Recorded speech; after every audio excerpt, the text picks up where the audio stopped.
எல்லோரும் எப்படி இருக்கீங்க? இன்றைக்கி நம்ம என்ன பார்க்க போகிறோம்னா சிக்கன் குழம்பு. அதுக்கு ஒரு 2 வெங்காயம், 2 தக்காளி, இஞ்சி பூண்டு பேஸ்ட்டு, 10 பட்டை, 10 லவங்கம், கொஞ்சம் சோம்பு, 2 பிரிஞ்சி இலை எடுத்திருக்கேன்.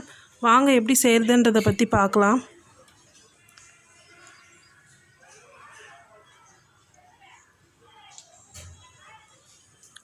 ஃபஸ்ட்டு ஒரு கடாயில் 2 கரண்டி அளவு எண்ணெய் ஊற்றிக்கோங்க. அது கூட சோம்பு, பட்டை, லவங்கம், பிரிஞ்சி இலை எல்லாத்தையும் ஆட் பண்ணிக்கோங்க. நல்லா வதக்கி விட்டுருங்க. இப்போ அதில் வெங்காயத்தை ஆட் பண்ணிக்கலாம்.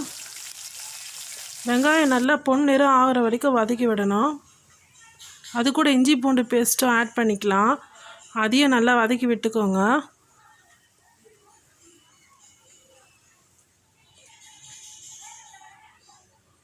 அது கூட அந்த தக்காளியும் ஆட் பண்ணிக்கலாம். தக்காளியும் நல்லா வதக்கிடுங்க. நல்லா மசிகிற அளவு நல்லா வதக்கிடுங்க.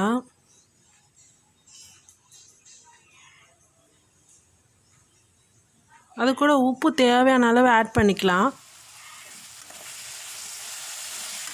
அதையும் நல்லா சேர்ந்து கலந்து விட்டுருங்க. இப்போ மூடி போட்டு நான் அதை நல்லா வேக வைக்கிறேன்.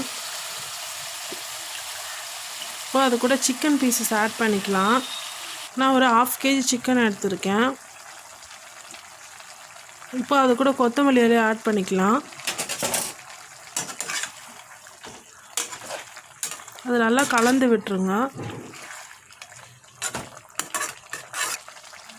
இப்போ நம்ம சிக்கன் குருமா மாதிரி வைக்க போகிறதால தூள் 1 ஸ்பூன் அளவு போதும். அதுவே காரம் கரெக்டாக இருக்கும். ஒரு பெரிய ஸ்பூன் அளவு போட்டுருங்க. அதை நல்லா வதக்கி விட்டுக்கோங்க.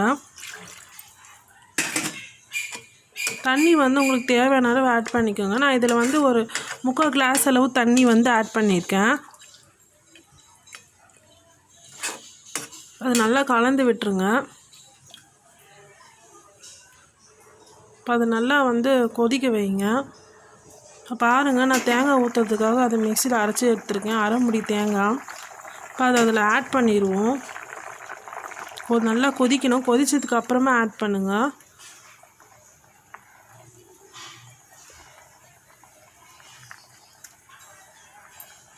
அதை நல்லா கலந்து விட்டு ஒரு 2 or 3 மினிட்ஸ் கொதிக்க வைங்க. ரொம்ப நேரம் கொதிக்க வச்சா நல்லா இருக்காது தேங்காய் ஊற்றுனதால். கடைசியாக கொத்தமல்லி இலையை தூவி இறக்கிடுங்க.